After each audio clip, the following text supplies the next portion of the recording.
Assalamualaikum warahmatullahi wabarakatuh. Shalom, Om Swastiastu, Namo Buddhaya, Salam Kebajikan. Perkenalkan, nama saya Eriliana Novitasari atau akrab dipanggil dengan nama Lili, dari program studi Pendidikan Sosiologi, Fakultas Ilmu Sosial dan Hukum, Universitas Negeri Jakarta. Pada kali ini saya akan membahas mengenai fenomena makanan bergizi gratis atau MBG, dampaknya bagi pendidikan dan kesehatan siswa. Untuk pembahasan kali ini ada beberapa poin, yaitu yang pertama, penjelasan apa itu program MBG atau makanan bergizi gratis. Yang kedua, dampak positif MBG bagi pendidikan dan kesehatan. Yang ketiga, pro dan kontra atau tantangan program MBG. Dan yang terakhir, kesimpulan dan opini. Daripada berlama-lama, langsung aja kita masuk ke pembahasan. Nah, kali ini masuk ke pengertian dari MBG atau makanan bergizi gratis. Nah, saya yakin teman-teman semua di sini pasti pernah dengar apa itu MBG. Nah, program makanan bergizi gratis atau MBG adalah program pemerintah yang memberikan makanan sehat dan bergizi secara gratis kepada siswa di sekolah. Nah, program ini tuh hadir sebagai bentuk upaya untuk meningkatkan kualitas kesehatan dan pendidikan anak-anak di Indonesia gitu. Nah, melalui MBG ini, para siswa mendapatkan asupan makanan yang mengandung gizi seimbang. Nah, contohnya itu seperti karbohidrat, terus ada protein, vitamin, dan mineral yang dibutuhkan untuk tubuh dalam proses tumbuh kembang gitu. Nah, program ini juga bertujuan untuk meningkatkan gizi anak karena masih banyak anak usia sekolah tuh yang belum mendapatkan asupan makanan yang cukup dan sehat setiap harinya gitu. Nah, selain itu, MBG ini tuh diharapkan dapat membantu mengurangi angka stunting di Indonesia. Nah, buat teman-teman yang nggak tahu stunting, jadi stunting itu adalah kondisi gagal tumbuh pada anak, itu akibatnya dari kekurangan gizi dalam jangka waktu yang cukup lama gitu. Nah, dengan terpenuhinya kebutuhan nutrisi, anak-anak dapat memiliki kondisi tubuh yang lebih sehat gitu, dan perkembangannya itu lebih optimal. Nah, di bidang pendidikan ini, program itu juga diharapkan mampu untuk meningkatkan konsentrasi dan semangat belajar siswa di sekolah. Karena biasanya anak yang mendapatkan makanan bergizi itu tuh cenderung lebih mudah fokus, terus lebih aktif, dan juga nggak mudah lelah gitu saat mengikuti proses belajar mengajar di sekolah. Nah, nggak hanya berdampak bagi siswa, program MBG ini juga membantu kesejahteraan keluarga. Nah, terutama ini bagi masyarakat dengan kondisi yang bisa dibilang ekonominya itu menengah ke bawah gitu. Nah, karena dapat mengurangi pengeluaran orang tua untuk kebutuhan makan anak selama di sekolah, oleh karena itu program MBG ini tuh dianggap sebagai salah satu langkah penting gitu dalam mendukung kesehatan, pendidikan, dan kesejahteraan dari masyarakat secara bersamaan gitu. Gimana nih teman-teman? Kira-kira apakah teman-teman sudah agak ngerti nih mengenai apa sih itu MBG? Kalau misalnya teman-teman udah ngerti, mungkin kita langsung lanjut aja ke materi berikutnya. Untuk selanjutnya, kita akan bahas mengenai dampak positif MBG bagi pendidikan dan kesehatan. Nah, program makanan bergizi gratis ini, atau biasa kita sebut MBG, itu memiliki dampak yang positif. Nah, dampaknya itu lumayan cukup besar bagi pendidikan dan kesehatan siswa. Nah, salah satu manfaatnya juga sempat tadi kita bahas, yaitu membantu siswa menjadi lebih fokus gitu, saat belajar.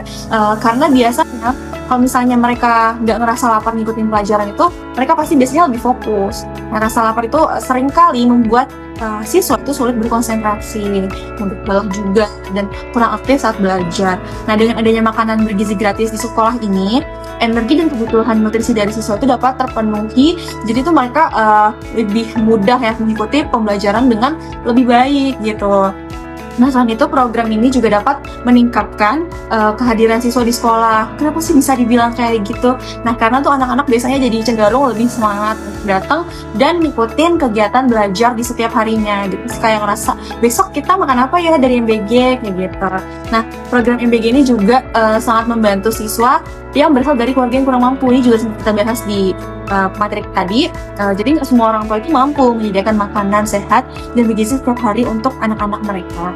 Nah, oleh karena itu dirasa-rasa program itu tuh lumayan meningkatkan beban ekonomi keluarga gitu, sekaligus bisa memastikan bahwa setiap harinya tuh siswa ini mendapatkan asupan gizi yang cukup.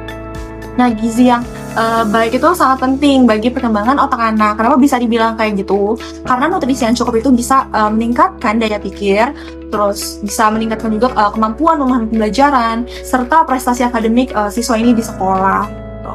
Nah, selain itu program ini juga dapat mengurangi kesenjangan sosial antar siswa karena semua siswa itu mendapatkan makanan yang sama gitu tanpa membedakan latar belakang ekonomi mereka itu sendiri. Jadi makanan itu pasti menunya nggak akan beda kecuali memang memiliki alergi pada makanan lain gitu. Nah, contoh sederhananya siswa yang sarapan atau mendapatkan asupan gizi yang cukup biasanya itu cenderung lebih aktif, lebih semangat, dan mudah berkonsentrasi di kelas dibandingkan siswa yang belum makan. Nah, hal ini menunjukkan bahwasanya kebutuhan gizi itu memiliki pengaruh yang besar gitu terhadap kesehatan dan proses belajar siswa gitu. Oke, untuk selanjutnya kita akan membahas mengenai pro dan kontra atau tantangan dari program MBG itu sendiri. Nah, program makanan gratis ini atau MBG itu nggak hanya dapat dukungan dari masyarakat, tapi juga bisa menimbulkan beberapa pro dan kontranya.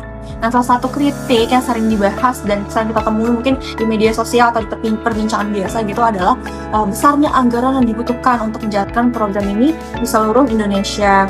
Jadi banyak sekali pihak yang menilai bahwasanya pelaksanaan MBG ini tuh memerlukan biaya yang sangat besar gitu ya, mulai dari penyediaan bahan makanan, terus distribusi, hingga pengawasan dari kualitas makanan itu sendiri atau quality control. Nah, selain itu belum semua daerah itu juga memiliki kesiapan yang sama gitu untuk menjalankan program ini, terutama di daerah-daerah yang bisa dibilang agak kecil yang masih memiliki keterbatasan fasilitas, dan juga ada keterbatasan tenaga, terus maupun juga akses distribusi makanan itu sendiri. Nah, hal tersebut dapat menyebabkan pelaksanaan program MBG ini tuh nggak jadi merata di seluruh wilayah karena tadi yang saya sebutkan juga. Nah, tantangan lainnya juga tuh ada risiko makanan yang kurang higienis apabila pengawasan itu nggak dilakuin secara baik. Kayak contohnya kemarin sempat ada juga kayak dibagi lele mentah dan digoreng di rumah itu juga bisa dibilang agak kurang higienis. Nah, jika pengolahan dan distribusi makanan ini nggak memenuhi standar dari kebersihan, itu tuh bisa menimbulkan masalah kesehatan juga karena juga banyak korban-korban yang keracunan akibat MBG ini juga. Nah, oleh karena itu pengawasan dan kualitas makanan itu jadi hal yang sangat penting gitu dalam keberhasilan dari program ini supaya nggak banyak orang yang keracunan gitu.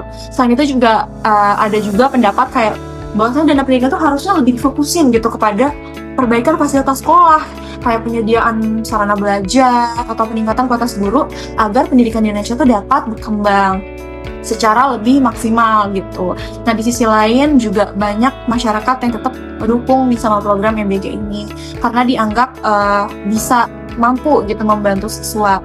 Nah, terutama seperti yang tadi disebutkan juga bagi keluarga yang kurang mampu, jadi agar mendapatkan asupan gizi yang baik gitu. Namun juga ada masyarakat yang kayak lebih mempertanyakan mengenai efektivitas dari jangka panjang program ini gitu. Apakah benar-benar bisa atau dapat meningkatkan kualitas dari pendidikan, juga kesejahteraan anak secara berkelanjutan, atau lebih kayak cuma jadi solusi sementara gitu. Nah, karena itu juga program ini tuh masih jadi topik yang banyak diperbincangkan gitu di masyarakat karena pro kontra tadi. Oke, terakhir kita akan memberikan kesimpulan serta opini dari pemaparan saya pada video kali ini. Nah, program makanan bergizi gratis atau MBG ini pada dasarnya tuh memiliki tujuan yang baik gitu, tujuan yang positif bagi kesehatan dan pendidikan siswa di Indonesia. Nah, program ini tuh diharapkan dapat membantu memenuhi kebutuhan gizi anak, terus membantu untuk meningkatkan konsentrasi belajar, serta mendukung perkembangan fisik dan kemampuan berpikir siswa. Nah, dengan asupan makanan yang sehat dan bergizi, siswa itu bisa belajar dan lebih fokus, lebih aktif, dan bisa memiliki kondisi tubuh itu yang lebih baik atau lebih sehat gitu.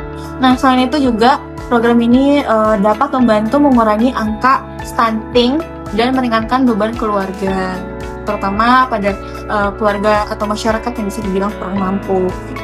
Nah, karena itu MBG dianggap sebagai salah satu upaya pemerintah untuk meningkatkan kualitas sumber daya manusia sejak dini atau sejak usia sekolah. Nah, namun keberhasilan dari program MBG ini itu nggak hanya bergantung pada tujuan yang baik gitu, tapi juga pada bagaimana program tersebut itu dijalankan.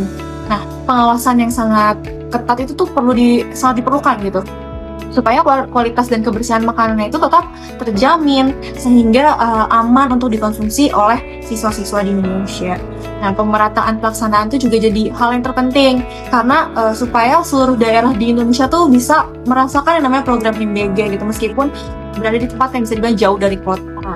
Nah, selain itu, kualitas pelaksanaan itu juga harus sangat-sangat diperhatikan. Itu mulai dari penyediaan bahan makanan, terus dari proses distribusi, terus hingga pelayanan di sekolahnya gitu. Pengelolaan anggaran yang tepat itu juga jadi hal yang penting teman-teman, supaya dana yang digunakan tuh benar-benar efektif dan tidak disalahgunakan gitu. Oleh karena itu, apabila pelaksanaan program ini dilakukan secara baik, dengan baik, terorganisir, itu tuh MBG bisa memberikan dampak yang positif, dan dampak itu sangat besar gitu bagi kesehatan dan pendidikan siswa di Indonesia.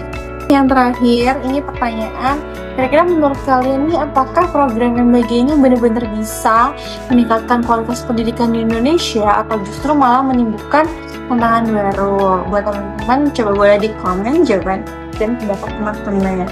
Mungkin itu saja yang bisa saya sampaikan pada materi kali ini mengenai fenomena MBG.